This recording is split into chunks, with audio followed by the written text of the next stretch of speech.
Extremadura.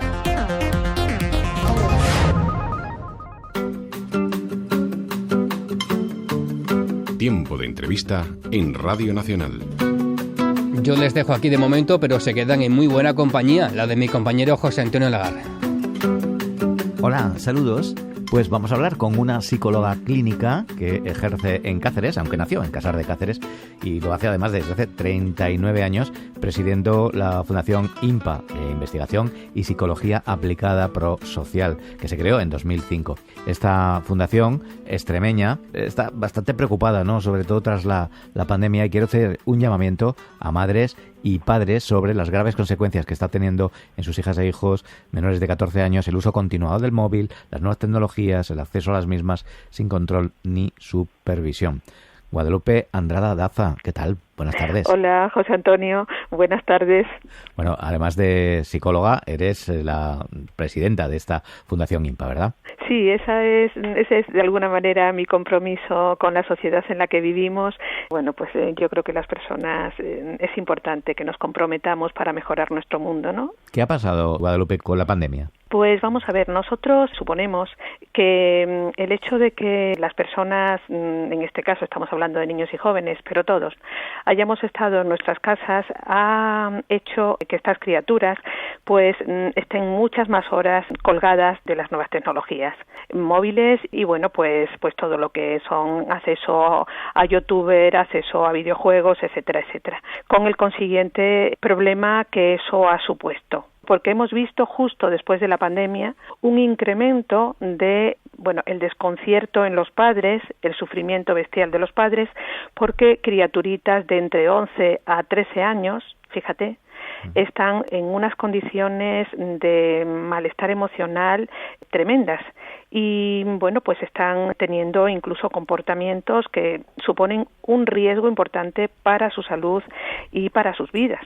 Claro, imagínate cómo esto puede afectar a los padres y madres que son felices o somos felices cuando a nuestros hijos les va bien y somos las personas más desafortunadas y más infelices cuando a nuestros hijos les va mal, ¿no? Claro, estamos hablando de bullying, de acoso escolar, estamos hablando de un machismo creciente, porque sí. Es verdad que parecía en nuestra época como que íbamos mejorando en eso, ¿no? Que parece que el machismo de alguna manera se iba quedando atrás, que los jóvenes tenían una mirada más igualitaria, pero estamos como retrocediendo, estamos asistiendo, nos decíais vosotros, a comportamientos de sexualidad brutalizada. Bueno, cuéntanos tú un poco. Sí, estamos claramente retrocediendo. No me gusta generalizar, pero de 10 criaturas, 8 criaturas o 7 tienen acceso a esas páginas de porno y ese es su primer contacto con la sexualidad. Es un tema que les atrae muchísimo, como es natural, es un tema, además, es un asunto del que no se habla en casa y, pues sus instructores son adultos, sabes que que el mundo de la pornografía mueve millones, hay intereses, por tanto, materiales espurios. Ahí yo creo que los padres también tenemos mucho que hacer y evidentemente pues si vemos un comportamiento raro, Guadalupe, yo creo que para eso está pues Fundación INPA, pero también evidentemente todas aquellas consultas especializadas, públicas o privadas, en este caso de psicología, incluso a veces de psiquiatría, etcétera, porque oye, pues cuando se tiene necesidad de ayuda hay que pedirla, ¿verdad? La verdad es que sí, y los padres, como he dicho, padres y madres, se dan perfectamente cuenta de que los niños están aislados, empiezan a tener un mutismo bestial con ellos, y claro, y esto ya digo, está afectando muchísimo a su salud psicológica. Yo no quiero que se psiquiatrice el asunto, ¿de acuerdo? Son problemas que tienen un abordaje, primero, desde la educación para los padres y para las madres que, como he dicho antes, están muy descolocados y tremendamente preocupados por sus hijos.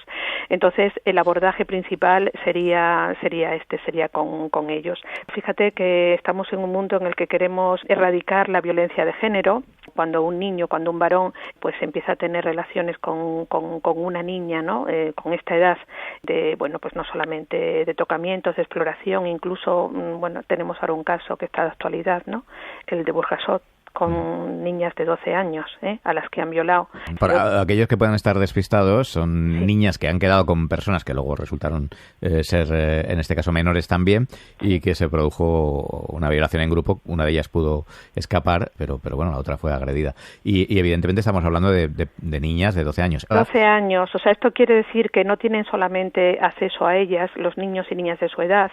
Aquí ha habido un crío de 15 años de los violadores, sino también personas adultas. Esto lo estamos viendo, además las personas adultas les dan una serie de directrices a estas criaturas, sobre todo a las niñas, O sea, estamos viendo de 10 casos que nos piden ayuda, 8 que son casos de niñas, no solamente con este tema de desconcierto por el asunto sexual y que ya están siendo utilizadas, ¿no? Lo decías al principio, pero me gustaría que quedara claro. Evidentemente no podemos generalizar. No podemos generalizar. Tampoco podemos como quedarnos diciendo, bueno, esto le pasa a otra gente, pero a mis hijos no le va a pasar. No, sobre todo tenemos que estar ojo a visor, lo decía muy bien Guadalupe, cuando los vemos tristes, cuando los vemos demasiado aislados, cuando los vemos con una dependencia brutal del móvil que tendremos que aprender. No sé, tú eres psicólogo, a ver cómo se hace. Se puede perfectamente organizar, habida cuenta además de que padres y madres somos los que pagamos la factura del móvil. Entonces, bueno, pues no con voces, no con gritos, sino con cercanía, con cariño, pero con firmeza, esto se puede remodelar y llevar a buen cauce. La Fundación pone al servicio de madres y padres un teléfono, el 673-835356, de lunes a viernes y de 12 a 1 del mediodía, para que padres y madres nos consulten. Las nuevas tecnologías, José Antonio, también traen otros riesgos. La comparación, el dejarse guiar por youtuber y por influencer, pues hace muchas veces que a niñas y niños el autoconcepto, la idea de sí mismas, su imagen, tienen muchas niñas, sobre todo mujeres, pero también niños, están entrando en anorexia nerviosa, un trastorno de la conducta alimentaria. También están aprendiendo a odiar, a orillar y de manera también muchas veces violenta a las personas que no son como ellos y como ellas, pues por ejemplo a niños y niñas homosexuales, pero también a niños y niñas que simplemente por no coincidir. Cualquier excusa es buena con estos temas. Sí. Pues tiene sobrepeso, lleva gafas, tiene una discapacidad. O es alto, o saca buenas notas, ¿sabes? O sea, y no se ríe con mis gracias, o sea, cualquier cosa. Entonces esto es un tema muy, muy serio, porque, claro, están en un periodo de formación de sus personalidades, ¿no? Y esto va a tener unas consecuencias a corto y a largo plazo, ya te digo, en su salud mental.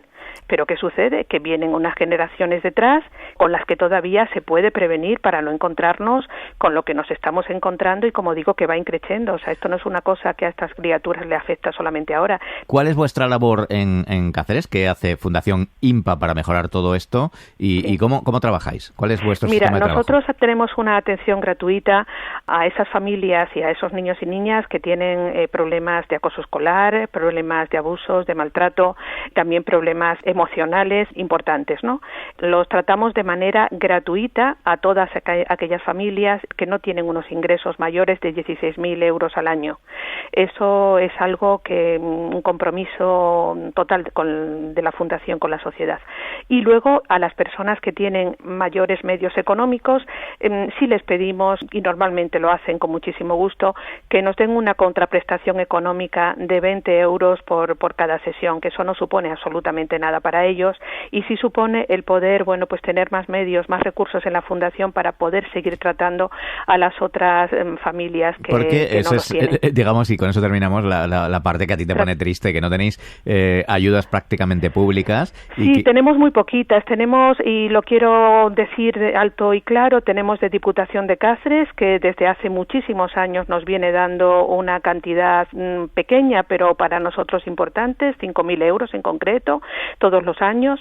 Tenemos también una ayuda de otra fundación, que es la Fundación Balondo Calaf, que también nos da sistemáticamente desde hace años, pues 2.500 euros. Pero ayudas de la Junta, por ejemplo, no tenemos todavía ninguna, ¿no? Porque la Junta se la da a las entidades grandes que siempre han recibido, con lo cual es una pescadilla que se muerde la cola, como vulgarmente se dice, y además las entidades grandes, paradójicamente, nos mandan a nosotros, a usuarios, o sea, nosotros estamos viendo a críos y a crías y a familias de, por ejemplo, de Mensajeros de la Paz, la Fundación ANAR, que se mueve a nivel nacional, nos manda a nosotros personas, estamos viendo pues incluso el IMAS, el Instituto Municipal de Asuntos Sociales de Cáceres, nos manda muchísima gente. Entonces, claro, nosotros nos vemos sin recursos muchas veces a muchísimas familias a las que las tenemos en lista de espera y no podemos atender, ¿no? Entonces hago un llamamiento a la Junta de Extremadura, que se queda con el 7% de nuestros impuestos, para que dé dinero para contratar a más profesionales de la psicología, para las entidades como la nuestra, que está desbordada, que pone alma y vida y que gracias a que en el patronato estamos psicólogos y podemos de alguna manera ayudar. Es una paradoja que nosotros estemos atendiendo casos que nos mandan entidades grandes que tienen sus subvenciones y que no saben cómo atender a personitas que están en una situación muy difícil. Guadalupe Andrada, presidenta de la Fundación IMPAO. Muchas gracias, buenas tardes. Buenas tardes, José Antonio, y mil gracias a Radio Nacional de España y a ti.